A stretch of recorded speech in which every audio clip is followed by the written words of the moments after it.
यदि सदाचार आचार विचार हमारा धर्म के युक्त अनुरूप हो तो निश्चित रूप से भगवान की ओर बढ़ने की गति बनती है। इसलिए वेदों के बहुत मंत्रों में प्रायशः यही बात कही गई है कि जो कर्मकांड रखा गया है, जो बताया गया है कि ऐसे उठो, ऐसे बैठो, ऐसे चलो, ऐसे खाओ, ऐसे पियो, ऐसे बोलो, ये सब जो बताया गया क्यों? केवल इतने के लिए बताया गया ताकि भगवान के पावन चरण वहां स्थापित हो सकें, वो पृष्ठभूमि बनकर के तैयार हो जाए।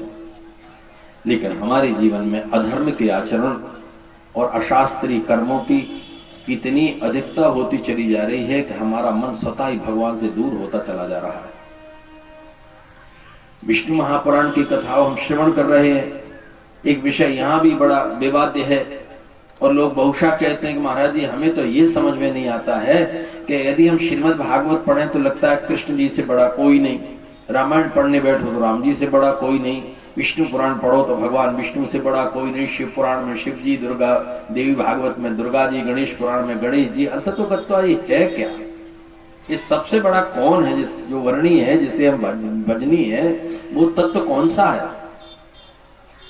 उस पर तत्व की जिज्ञासा के लिए बहुत प्रश्न खड़े होते हैं, लेकिन उसका समाधान विष्णु पुराण में श्री व्यास जी ने स्पष्ट कर दिया।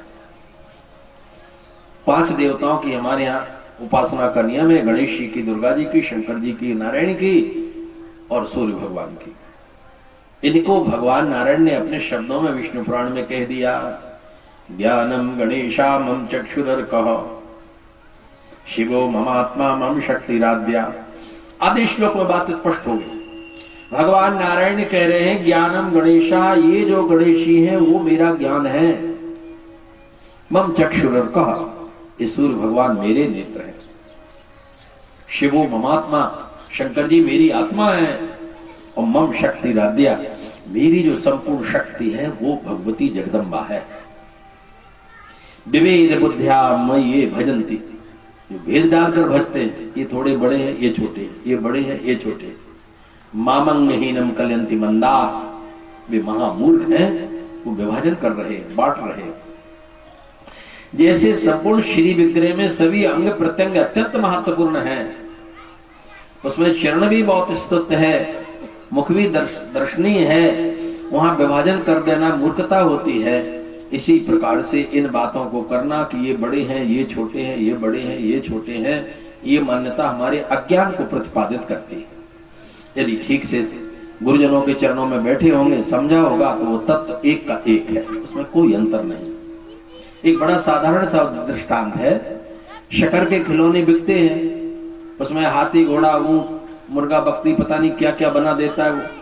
उससे पूछो भाई हमें हाथी हाथी चाहिए या केवल बंदर बंदर चाहिए, तो क्या भाव होगा? वो हंसता है, वो जानता है कि अज्ञानी कोई बोध ही नहीं है कि न इसमें हाथी है न कोई बंदर है, ये तो शक्कर की चाशनी के बने बनाए खिलौने हैं। अरे कहा भाई तू तो एक ही भाव में हम बेचते हैं, 100 रुपया किलो हमारा भाव है, यदि तुझे संदेह है तो तू चख के देख ले, यदि स्वाद में कोई अंतर पड़े तो पैसा न देना, स्वाद तो वही कम है। अतः इस बात को बहुत गंभीरता से समझो, और हमारे संप्रदायों ने भी इसमें कम कुठाराघात नहीं किया है। संप्रदायों के दुराग्रह से बहुत विक्षिप्ति और बहुत विचिकित्सा खड़ी हो गई।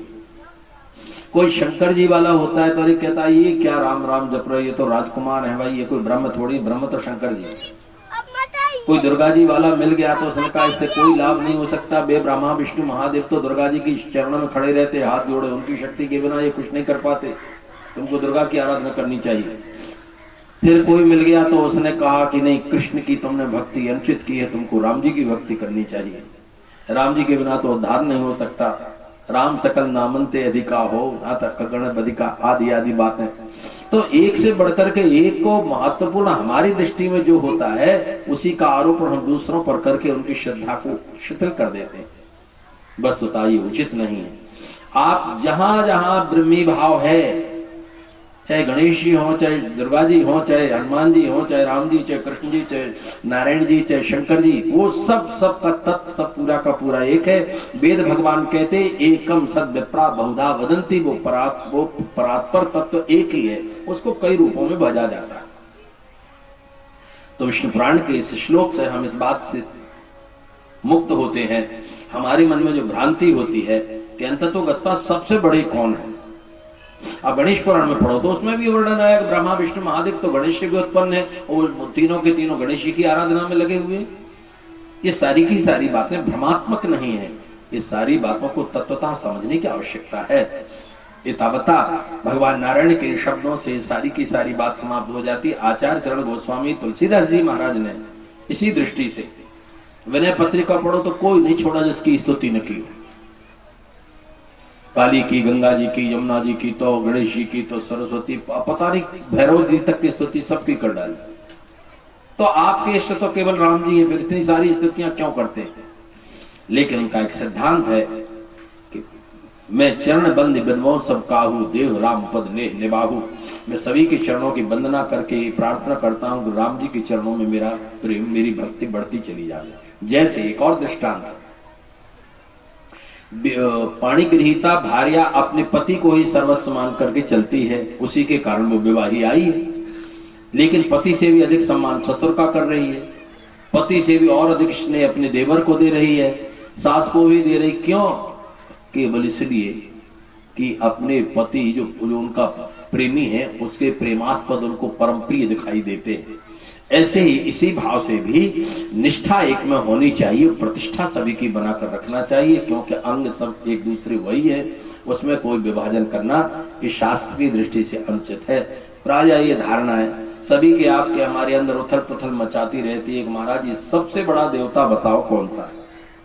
जिनको आप भज रहे हैं वो सबसे बड़े हैं, उनसे पूरे छोटे पड़ जाएंगे। इसलिए इतनी बार बार निष्ठा बनाओगे, बदलोगे, ये सब बदलने से कोई लाभ नहीं होता। तत्वता वो सारा का सारा तत्व एक ही है। अतः विष्णु पुराणकार ने इस बात को स्पष्ट कर दिया है। तो दरेदात्मनात्मानम, ये जो बात कही गई उसके लिए बताया गया वेदों ने कि आप बहुत ध्यान रखें कि यदि संसार सागर से मुक्ति पाना है तो भगवान से निकटता बना करके रखो। उदरम अंतरम, यदि थोड़ा भी अंतर बना करके रखा अत्यंत भय व्याप्त हो जाएगा और उस भय से आप बच नहीं सकते।